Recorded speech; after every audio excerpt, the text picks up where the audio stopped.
Hello and welcome to Irish Science Fiction. My name is Brian Sexton and this is going to be chapter 37 of Nancy Goodame, the Space Ranger. So, a hen, it's a daw, it's a tree, and away we go. Mind your head, advised Bip. He had just stepped into the entrance of a cave that took the form of a crack in a mound close to where European Space Agency mission commander Catherine Bishop had stepped away from the crashed Jupiterian vehicle. Bip had been advising himself. Neither Catherine nor any of the dozen or so noobs following behind him were tall enough for the advice to be warranted. Bip bowed his head as he stepped into the darkness beyond the cave entrance. The mound was covered in heavy growth and located beneath thick forestry, and the cave almost invisible from a distance. It was not somewhere that suggested there was a canteen serving supper inside. "Mind the step," continued Bip. "Sorry, steps," he added. "There's about 148 of them, I think." Catherine followed Bip into the darkness. Her feet carefully found the first step. She reached out her hand to steady herself. The rock wall of the cave was cold to the touch. "Relax," said Bip. "You won't fall. The only way you'll fall is if I counted too few steps. But when I say 148 steps, I mean 148 minimum. So if you just keep stepping like it's steps, you're on the ground and you will find it eventually." The group stepped in silence for several minutes. Bip led the way, followed by Catherine, followed by a silent, ragged procession of axe-carrying noobs. Some faint torchlight lit the steps below. "What's your favourite torture method?" asked Bip. "Are you talking to me?" asked Catherine. "Yes, the noobs have no imagination. I'm looking for new ideas so we can use them on the Sosniaks." Catherine could now make out Bip's orange boiler suit. His head was bent low to avoid the roughly cut stone ceiling. Torchlight in the distance marked the end of the steps. "Where are we going?" "We're on our way to Canteen RB87. That's where the other two extraterrestrials are. Martina manages it, and it has some of the best Flongolian mush I've ever tasted. If you let me know of a painful way to kill someone, I'll put in a good word for you with the sheriff. You never know, he might even give you a job." Bip stepped from the rough-cut stone stairwell and into a large, straight, wide earth corridor. It was lit by flaming torches that were set into hard-packed clay walls, which stretched to the distance in both directions. There was a faint smell of food in the air. "Hey, looks like we're just in time for supper," noted Bip. "Though the way Martina has the place running, there's always something on the go. How come you don't have a crossbow, Catherine? Did you just kill with your hands? Or your feet?" Catherine followed as Bip took a right turn onto the large, straight, wide brown earth corridor. Shadows of torchlight flickered as the noobs followed behind. "A crossbow? Kill what?" asked Catherine. "Sosniaks! Sosniaks in general, and Sosman Borkstapel in particular." I've no idea what you're talking about," said Catherine. "The food smells good," she added. "It will taste good too, I'm certain of that. Now here we are," said Bip. The "here we are" was a large open gap on the left-hand side of the clay tunnel, and a very large room beyond it. The room was filled with neat rows of tables and about 40 benches, half of which had raggedly dressed noobs sitting and eating from buckets. To the right of everything were 6 humanoids behind a counter, and finally there was a large, fat man standing on one of the tables and holding court before an audience of about 24 noobs, who were turned and listening to him say, "I am going to turn planet Jupiter into the greatest planet in the solar system, almost as good as Mars, and each one of you will be free from this labyrinth of, what's this you call it? Chunticle," shouted one of the thin, raggedly dressed noobs. "Exactly, that word," continued the sheriff, "because verily we will assassinate, butcher, destroy, massacre, garrote, torture and slaughter every last Sosniak, and ye will have free rein to do whatever ye want on the surface. And rest assured, I will rule ye better than any Jupiterian ever could, because my word is the word of the gut, for the gut is going to keep me posted on all the things it wants doing." "Wow," said several of the listening noobs. Bip walked over to the counter with the buckets. The smell of food was almost overwhelming. Catherine, who had forgotten how hungry she was suddenly overcome with the urge to grab and eat the contents of one. "Not bad, huh?" said Bip. "But it'd be polite to sit down and start scoffing at one of the tables. Martina's fussy like that." "Sit down and eat at one of the tables, you!" snapped a stocky, harried-looking woman from behind the counter of buckets. "I went to a lot of effort to make Bontogian supper for you, and the least you could do is follow the rules of the canteen." The stocky woman stepped round the counter and stood directly in front of Catherine. "Wait, are you from Earth?" Yes. Your friends are looking for you. Nancy was over in Canteen RB18 earlier, but she headed off. She's away to find Mission Specialist Bart McMurrow, I think. Or sure, what else could she be up to? There are lots of things to do on Jupiter, Martina, interrupted Bip. Well, there could be lots of things to do on Jupiter if it wasn't for Sosman Borkstapple and his buddies. Catherine, this is Martina Ruddlesplitch from the planet Mars. She came here to kill Sosman Borkstapple and improve the distribution of food. I left Mars with the sheriff to see if the space rocket worked, and to come here to find 2 kidnapped Martians named Budada and Flint. And I'm going to get round to it, once this place is running smoothly. So who is this one anyway, Bip? I don't know. Like I said, her name is Catherine the Bishop, and she's an astronaut. Though I'm not so sure about that bit. We downed a Sosniak rocket up on the surface, and she didn't even try to get it flying again. I wouldn't mind, but I killed all the Sosniaks and everything. And the only damage was a smashed Alerdon crystal, and a bit of cosmetic scuffing on the outside. Oh well, you'd better tell the sheriff, Bip. Catherine thought about the strange few days she just had. Orbiting another planet while providing backup to the first humans to ever set foot on another planet would have been remarkable. A lifetime achievement. But over the course of 5 days, her life had gotten substantially more remarkable. First, the sister craft of San Laika 2 disappeared while approaching Mars' surface. Then her own craft was engulfed by some sort of high-altitude plasma. Then all the sensor readings on San Laika 2 stopped working. Then she fell asleep and woke up on a strange planet, with 2 colleagues who were acting even stranger. And beer taps and kegs where the flight instrumentation on the module should have been, and a breathable atmosphere. And the inexplicable arrival of Specialist Bart McMurrow from the San Laika 1 lander, and the arrival of a hostile robot, and the disappearance of everyone but the robot, and kidnapping by spacemen, and travelling in an alien rocket, and crashing in an alien rocket, and visiting an underground canteen, and grabbing hold of a bucket of excellent food, and having her skill as an astronaut called into question by an orange boiler-suited axe-wielding humanoid extraterrestrial. Catherine decided, on balance, that the best immediate course of action would be to eat food. She walked over to an empty table, sat down at it, and continued eating. "Ah, Bip!"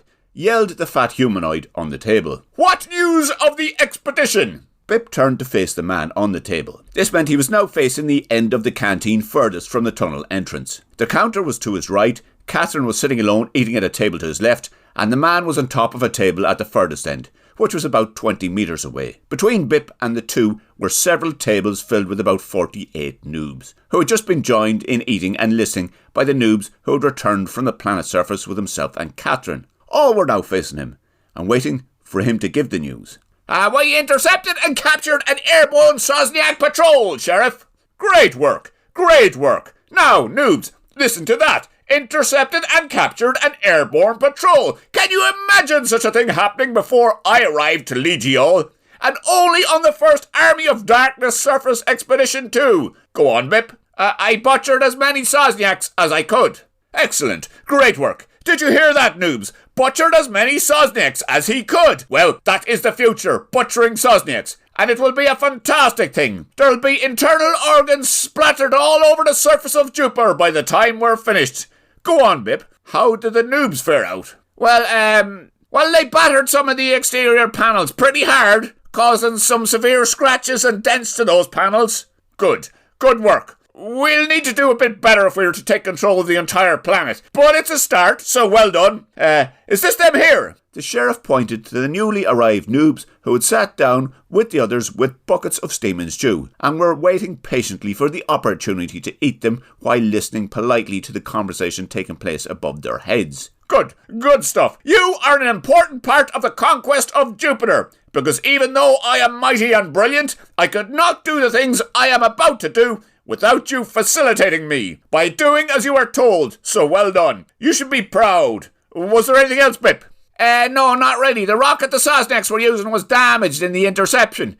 Irreparably damaged, unfortunately. And according to experts, it will not fly again." "What experts?" "Oh, sorry, Sheriff. I meant to say expert. A prisoner on the Sosniak ship, an Earther. I thought it was Nancy for a minute, but it's some other one who doesn't have a crossbow, but is an expert on rocket ships." "Where is this expert?" "Up the front here eating Bontoglian stew. See there, to my left, at the bench, scoffing away." "Eating while I am speaking? Disgusting. I am the sheriff who speaks with the gut.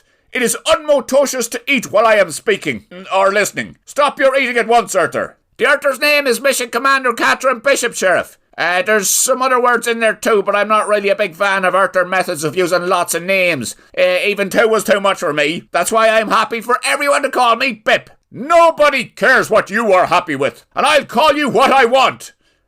Bip. Now, tell that creature to stop eating while I am doing things. An expert, you say? Bip quickly walked over to Catherine and tapped her on the shoulder. The sheriff over there wants to speak to you. He's the tubby lad stood on top of the table, he said. Catherine stopped eating and stood up to face the back of the room. Bip here tells me you're an expert, and that you were a commander. Yes, said Catherine. She looked around to see all the eyes in the room watching her. They then turned back to the sheriff. Well, know that there is only one commander in the Army of Darkness, and that is me. And don't think I'm going to give you a crossbow. This one is mine. The sheriff lifted his holster crossbow to the room. Okay, I won't. Good. And tell me, Mission Catherine Bishop, what kind of an expert are you that you cannot get a simple rocket ship to fly? I'm used to human technology, and the ESA Mars mission San Laika series in particular. The technology is alien to me. Well, then you are not an expert, are you? From what I could tell, the ship was badly damaged. I don't believe it will ever function as an airborne vehicle again. Badly damaged, huh? Well, that I like to hear. Were you impressed by that damage? Catherine paused as all eyes waited silently for her to reply to the sheriff's question. She could tell that it seemed important to everyone else in the room that the sheriff heard things that he liked, and her food was getting cold. Yes, she said. Very impressed. Good. Brilliant. Well done, everyone. Those of ye that have already eaten, go out in the corridor and wait for Bip. He's going to continue training ye on axe throwing once he's finished his grub. The noobs just back from the expedition can have some grub too. But be sure and enjoy the training as soon as you're done. Martina, get the place ready for anyone fancying a midnight snack. And try sort out your cooking while you're at it. The smell is foul. I've no idea how anyone can stomach that muck you're churning out. I'm feeling sick just thinking about it. If I wasn't a great leader, it would have sickened me by now. So get it right. How hard can preparing food be? I'm off to have a good chat with the gut and see what he wants doing. Catherine turned to Bip and asked, Can you show me a way back to the surface? I'm looking for my human colleagues. The easiest way for you to find your colleagues would be to join the Army of Darkness. If they're anywhere, they're in Hobla Granicor, or Sosman City, as those Sosniak simpletons like to call it. We're going to take Hobla Granicor by force and wipe Sosman Borkstapel from existence. You're welcome to join in. Catherine thought about the mission. In general terms, it was a success. Humans had touched down on another planet. The San Laika systems had functioned as expected and, as far as she could tell, had not failed in their operation. What remained was to locate her crewmates, determine a means of contacting mission control, and relaying, as best as possible, a full and accurate description of what they had encountered since Mars' orbit. She then remembered the food she had been eating and sat down. I take it you're not joining us. That's a pity, said Bip, who then stepped over and leaned in close. Hey, it's a pity because the noobs here are pretty useless. I could do with a hand. Maybe you could teach them some astronaut stuff. I mean, it mightn't be a big help with the overthrowing of Sosman Borkstapel, but it'd be an improvement on what they know now, which is very little. Bip stood up and looked around the room. The sheriff had seated himself at an empty table at the far end of the room. He was scratching his elbow and staring blankly at the ceiling. The dozen or so noobs that had been to the planet's surface were quietly eating. Martina was frantically directing 6 noobs in the arrangement of buckets behind the counter, and everyone else was making their way out of the canteen behind him. He leaned back into Catherine. Look, I'm a big shot in the Army of Darkness. I pretty much just single-handedly downed the Sosniak patrol rocket. So if you stick with me, you'll be at the head of the forces that retake Hobla Granicor, which means joining the fight is your best shot at meeting up with your colleagues. And, what else would you like to do? Contact mission control. I'm not sure what that is, but if there's anywhere on Jupiter that can be done, it's Hobla Granicor. Right, said Catherine. Is that, right, Bip? Count me in. I'd love to serve the sheriff in the Army of Darkness. Or, right, some other thing that I don't know about. Right, I'll join you, Bip.